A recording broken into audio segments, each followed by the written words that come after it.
On va donc parler en détail de ces 7 tendances dont je viens de vous parler. L'accident monétaire majeur, il faut savoir que la fin du standard or, donc Bretton Woods 1944, a permis une période d'expansion incroyable, financée par de l'argent gratuit. C'est-à-dire que les banques centrales peuvent finalement imprimer autant d'argent qu'elles veulent, sans que ça prête forcément à conséquence. Voilà, on imprime, et ça coûte zéro. Donc c'est bizarre quand on travaille pour l'argent, mais il faut savoir qu'il y a des gens qui, quand ils appuient sur un bouton, font 1 milliard, et ça choque personne. Le problème, c'est que ça crée des bulles absolument partout, dans l'immobilier, les marchés actions, sur les marchés des obligations, bref.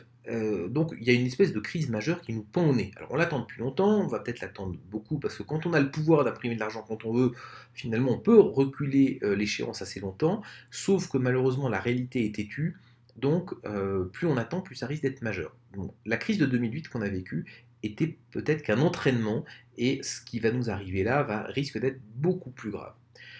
Alors évidemment, on ne sait pas quand ça va se produire, ni ce qui va déclencher cette crise. Ça peut être une faillite bancaire, un incident technique, une guerre commerciale, il peut y avoir plein de choses, mais en tout cas, il y a le risque d'avoir un accident monétaire majeur. Il faut savoir que ce mécanisme sur l'argent fait que l'argent perd de la valeur plus vite qu'une savonnette. Quand vous regardez l'évolution des monnaies par rapport au standard or, qui était la base sur laquelle on se basait, et puis l'or voilà, il a une valeur intrinsèque, eh bien on voit que les principales monnaies ont perdu l'essentiel de leur valeur, 98%, 99% de leur valeur, en quelques années. Quand vous voyez les mouvements, ça dure à peu près une trentaine d'années. C'est-à-dire que si aujourd'hui vous avez de l'argent en banque et que vous comptez le laisser à vos enfants, eh bien, il faut savoir qu'en une génération, ça ne vaut plus rien. Donc votre cash en fait vaut zéro. Alors certes, aujourd'hui ça permet d'acheter une baguette et d'investir dans des vrais actifs, comme de l'immobilier par exemple, mais à l'échelle d'une génération, ça ne vaut rien. Donc ne pensez pas laisser du cash sur votre livret A pour le céder à vos enfants, parce que en fait tous les ans, il perd entre 1 et 2% de sa valeur. Évidemment, c'est cumulatif, donc ça peut faire très très mal. Et ce mécanisme-là qui a détruit beaucoup de valeur, eh bien, risque de finir en une grande explosion, un grand feu d'artifice, et malheureusement, il y aura des gagnants et des perdants. Alors, ce que vous devez faire par rapport à ça, c'est assez simple. Déjà, ne dépend pas de l'État. Les allocations, les retraites, tout ça, on peut se battre comme on veut, mais finalement, on parle d'argent qui s'évapore très vite. Donc, et puis bien entendu, je ne suis pas sûr que l'État puisse vraiment longtemps faire face à ces obligations, ou avec tous les débats sur les retraites qui reviennent sans arrêt, on ne fait que pousser un peu l'échéance, mais on ne résout pas le problème de fond. Évitez les placements en fiat monnaie, c'est-à-dire le livret A, votre compte bancaire, ce genre de choses. Pourquoi pas? En partie, il y a l'avantage de la liquidité peut-être, mais sachez que ça ne préserve pas du tout votre patrimoine. Au contraire, c'est le meilleur endroit pour qu'il perde. C'est exactement comme si vous aviez votre patrimoine, c'était un gros bloc de glace, une motte de beurre, et puis vous la mettez au soleil. Ben oui, ça fond, et à un moment, vous n'avez plus rien. Mais attendez, j'avais du beurre, bah oui, mais il est vachement protégé, sauf que ça a fondu parce que c'était au soleil. Donc là, c'est un peu ce qui se passe. Investissez dans des vrais actifs. C'est quoi les vrais actifs? C'est des trucs que vous pouvez toucher, que vous pouvez voir, que vous pouvez sentir. Ça commence par les compétences. Formez-vous, je vais en parler. L'immobilier, bien sûr, mais pas n'importe comment. Les terres, les bois, ça, c'est génial, comme on dit, acheter de la terre, on a arrêté d'en faire, c'est un bon principe. L'or, l'argent, ça, c'est des vrais trucs, on en a besoin. On en a besoin, certes, on pense surtout les lingots, les pièces, les bijoux, mais ça a une vraie utilisation dans les nouvelles technologies, dans le médical, dans tout ça. Donc ça a une vraie valeur. Les pierres précieuses aussi, que ce soit les marchands vénitiens ou les grandes fortunes, il y avait ce fait que l'argent en pierres précieuses, ben, ça permet, enfin, la valeur, le patrimoine en pierres précieuses, ça peut se déplacer très très vite. Et puis s'il y a une crise ou autre, ça peut s'échanger. Donc ça, c'est pas idiot d'en avoir. Et peut-être les crypto-monnaies, tout simplement parce que eh bien, les crypto-monnaies ont une valeur intrinsèque, voilà, il y a plein de théories, leur coût d'extraction, etc. Mais en tout cas, elles ne sont pas sujettes à cet effet de, d'inflation, de perte de valeur de l'argent réel. Donc si l'argent réel perd de la valeur, mécaniquement les crypto-monnaies, elles prennent de la valeur, indépendamment même des phénomènes techniques comme le halving ou autre. Donc c'est peut-être pas un mauvais pari d'investir sur les crypto-monnaies sur la durée, bien sûr. Deuxième grande tendance, l'uberisation. Donc uberisation, ça vient de Uber.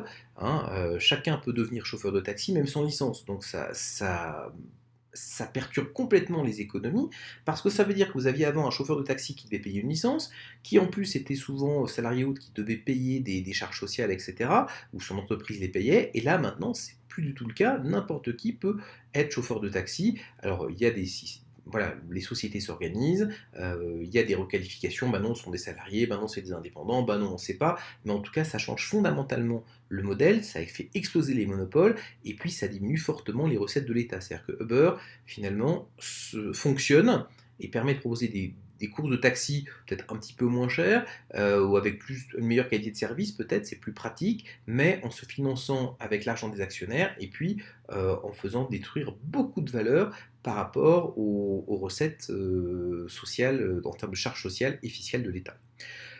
Quand on voit YouTube, Facebook, Amazon, tous les autres, hein, eh bien, tout ça repose sur une forme d'uberisation. Si vous prenez YouTube, ça veut dire que n'importe qui peut finalement devenir journaliste télé. Avant, il y avait une chaîne en noir et blanc, maintenant chacun peut avec un téléphone créer 10 chaînes s'il veut. Donc c'est vraiment lié à cette uberisation. Amazon, n'importe qui peut mettre un article en vente sur Amazon, c'est très simple. On aurait pu parler de eBay aussi, enfin tout ça. Vous voyez le remplacement des hôtesses de caisse. Maintenant, le mouvement, c'est que les hôtesses de caisse disparaissent et que chacun puisse scanner ses propres courses. Pareil. Pas besoin d'être salarié du supermarché pour scanner ses courses, et donc ça veut dire moins d'emplois, moins de charges sociales, etc., etc. Ça veut dire qu'aujourd'hui, tout le monde peut faire du contenu, de la pub, scanner ses courses, c'est un changement absolument fondamental. Ça veut dire que les formes traditionnelles de l'emploi disparaissent et que l'indépendance explose. Ça pose aussi un énorme problème pour les caisses de l'État, puisqu'il y a moins de revenus liés aux charges sociales. Donc ça, c'est un vrai sujet. Quelques chiffres pour le justifier, vous en trouverez plein, hein, mais c'est juste pour illustrer. On voit ici l'explosion du nombre de chauffeurs de VTC en quelques années, hein, ça a été multiplié par quasiment 4 en 3 ans.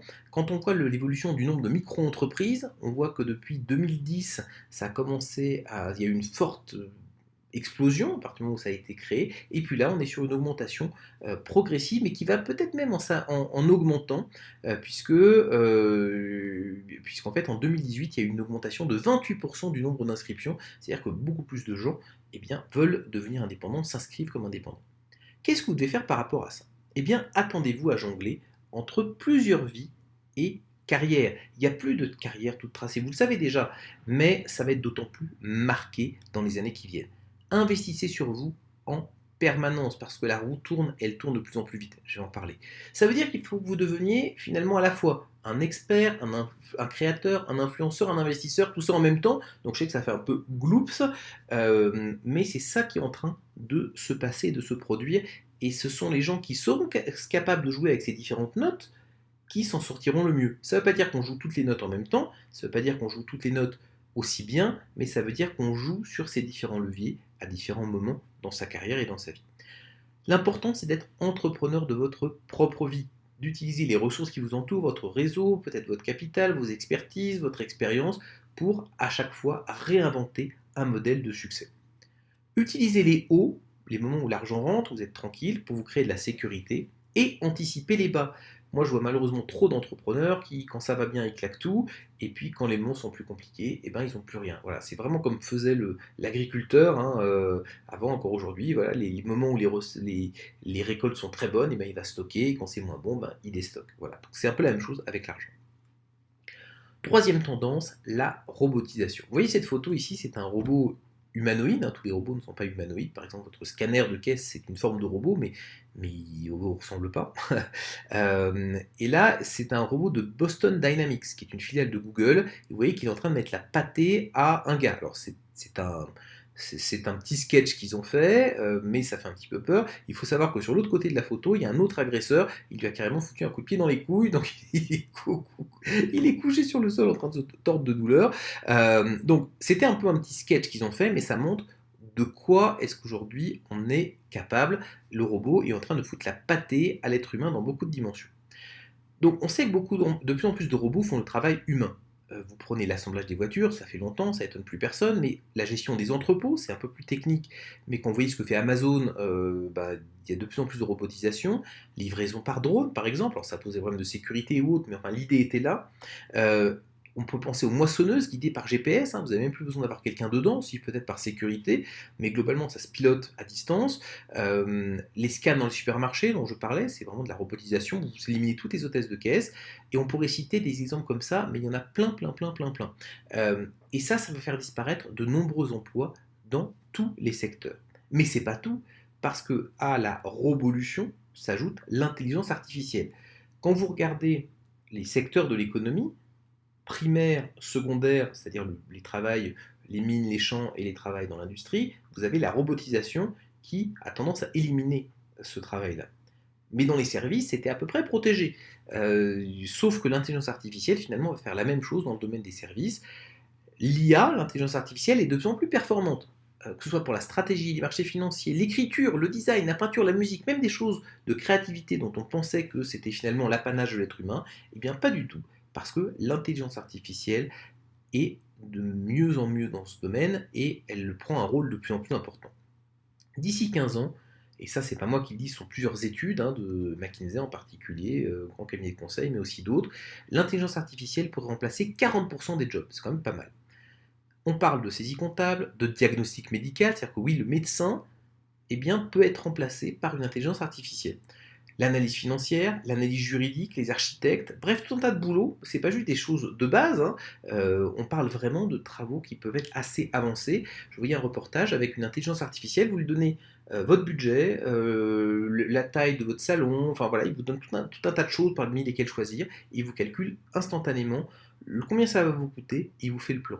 Autrement dit, vous n'avez pas besoin d'architecte, quelque chose qui aurait été fait peut-être par 3-4 réunions avec un architecte, des semaines de boulot, un budget assez conséquent pour payer l'architecte, différents plans, et bien là, l'intelligence artificielle vous le fait instantanément pour rien, hein, puisque c'est payé par les promoteurs, et vous avez votre maison sur mesure en quelques clics. Donc là, c'est pas demain, c'est aujourd'hui. Bien sûr, l'intelligence artificielle va faire d'autres emplois, mais lesquels?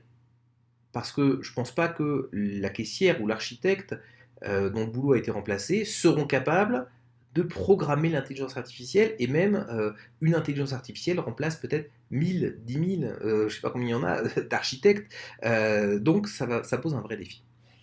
La cinquième tendance, c'est l'accélération du changement. Alors j'ai pris ce graphe qui date un petit peu, mais c'est le plus clair en fait, c'est le plus fun. Vous voyez ici l'évolution des puissances de calcul à dollars constant, c'est-à-dire ce que peut acheter 1000 dollars en termes de puissance de calcul. Et vous voyez que c'est alors ça a l'air d'être une ligne droite, sauf qu'en fait c'est une ligne exponentielle.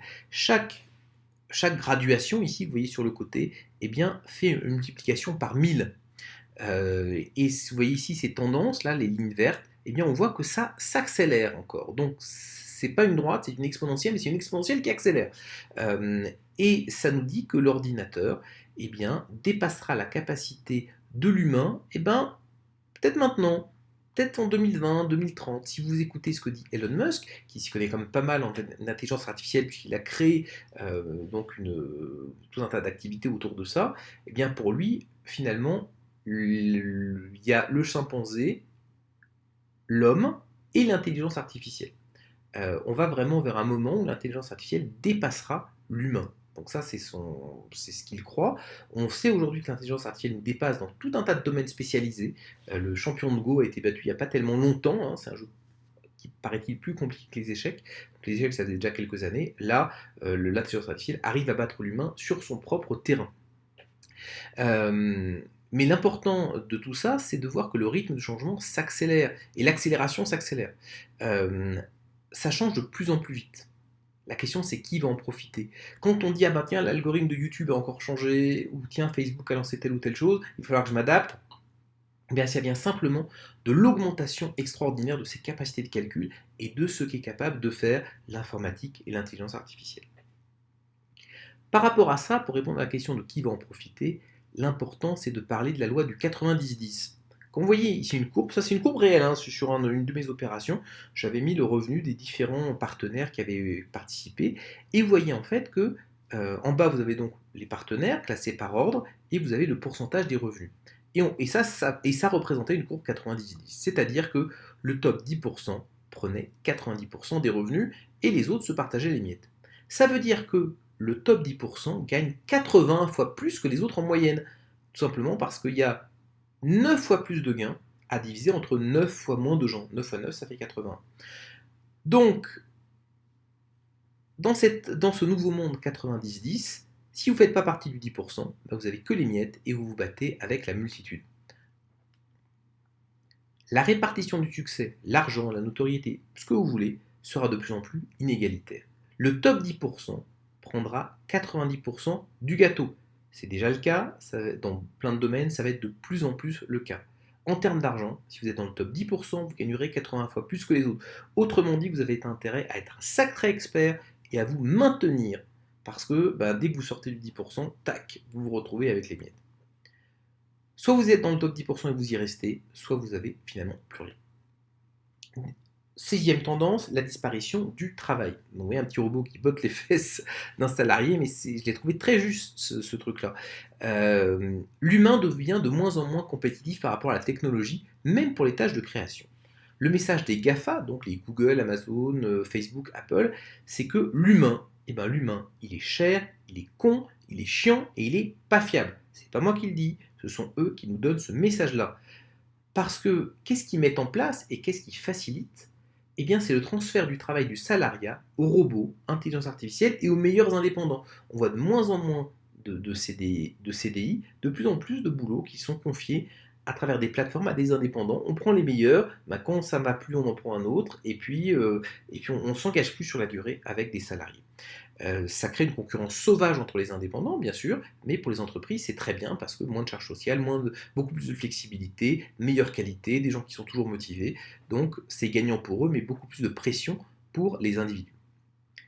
D'après Jack Ma, c'est donc le fondateur d'Alibaba, il faut savoir que c'est quelqu'un qui impose à ses salariés le rythme 9-9-6, de 9h du matin à 9h du soir, 6 jours par semaine. Eh bien, Jack Ma dit que nous allons vers la semaine de 12 heures, c'est-à-dire qu'il y aura 3 jours où on bossera 4 heures, donc une demi-journée, et le reste du temps, il n'y aura pas de boulot parce que ce sera fait par les robots et les intelligences artificielles. Tout ça, c'est très bien, la question c'est d'où viendra l'argent au niveau social de l'État, parce que s'il y a des robots, ça veut dire qu'il n'y a plus de charges sociales. Une partie est compensée par l'augmentation des impôts, bien sûr. Enfin, si les sociétés, les impôts, ils sont envoyés ailleurs, ça ne change rien. Mais il n'y a surtout plus de charges sociales. Les charges sociales, on ne peut pas tricher avec. Les impôts, il y a plein de montages fiscaux légaux qu'on peut mettre en place pour les diminuer. Donc ça, c'est un vrai sujet. Et puis au niveau des individus, comment on fait quand on n'a plus de salaire, quand on a des revenus indépendants, parfois c'est beaucoup, parfois c'est moins, comment est-ce qu'on fait pour vivre, planifier pour sa famille, emprunter pour une maison, etc., etc. Donc ça c'est un vrai sujet, cette disparition du travail. C'est pas juste que j'ai fumé le même pétard qu'Elon Musk, ce sont des vrais chiffres.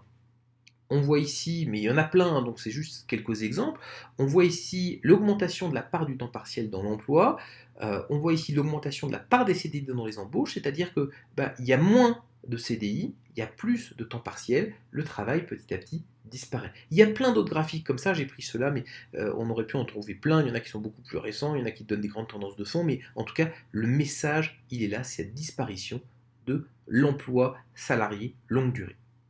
Alors qu'est-ce que vous devez faire par rapport à ça? Il y a cette couverture que j'aime bien qui dit que parce que l'homme doit travailler, ou la fin du travail, parce que l'argent c'est une chose, mais aussi le sens qu'on donne à sa vie, tout ça, le travail est important pour plein de choses. Donc attendez-vous à ce que tout change plus vite. Votre boulot, les algorithmes de Facebook, YouTube, vous pensez maîtriser? Ben non, dans 2 mois ça va changer. Il y a une vraie raison à ça, c'est parce que s'il y a un algorithme, ça veut dire qu'on peut comprendre comment il fonctionne, et donc on peut avoir d'excellents résultats. Et quand on a d'excellents résultats, en fait, on prend tout le système. Facebook, YouTube et les autres ont plutôt tendance à avoir plein de gens qui essayent et qui vont perdre de l'argent en essayant. Donc, quand l'algorithme il est connu et qu'il est usé, on le remplace. Donc, ça va changer de plus en plus vite. Les réseaux sociaux aussi vont changer. On avait Facebook, Instagram. Peut-être que plus tard ce sera TikTok ou autre chose, donc tout ça, ça bouge énormément. Les besoins de vos clients aussi changent pour s'adapter au monde. Les stratégies qui marchent, ce qui était vrai il y a quelques temps n'est plus vrai maintenant. Il y a des gens qui vous ressortent des trucs frelatés qui marchaient il y a 10 ans avec des témoignages qui datent d'il y a 5 ans, pourquoi pas, sauf que la réalité c'est que les stratégies qui marchent n'ont plus rien à voir du tout. Par rapport à ça, vous devez trouver le domaine où vous pouvez être le meilleur du monde. C'est pas le meilleur de tout le monde, c'est le meilleur de votre monde. et développer votre sécurité personnelle à travers des rentes. Ça, c'est absolument indispensable. Pour finir cette partie, je voudrais citer notre ami Jack Ma, donc c'est lui, fondateur d'Alibaba, qui dit que les prochaines 30 ans vont être douloureux. Vous l'imaginez avec son accent chinois, là, Next 30 years going to be painful. Je sais pas, je ne pourrais pas le faire, mais en tout cas, vous imaginez ça. Ce gars-là, il est en Asie, il est un business international, il a accès à toute la technologie, il parle aux plus grands milliardaires. Donc si ce gars-là, qui n'est pas la moitié d'un con, dit que les 30 prochaines années vont être douloureuses, j'ai tendance à écouter. Heureusement, tout ça nous ouvre la porte du kiffing. Alors c'est quoi le kiffing?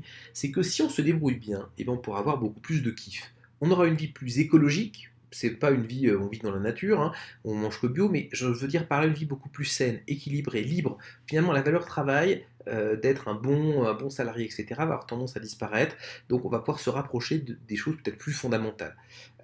C'est-à-dire l'humanité, la famille, la convivialité, les loisirs, l'authenticité, la créativité, bref, tout ce que vous pouvez imaginer comme étant une vie véritablement humaine et pas juste un élément, un rouage dans la machine. La question, c'est comment faire partie des gagnants de cette nouvelle ère. Comment est-ce qu'on peut être du bon côté de ce changement et pas faire partie des laissés pour compte. C'est là que je vais vous parler des 4 modèles de succès. Alors 4 modèles plus 1.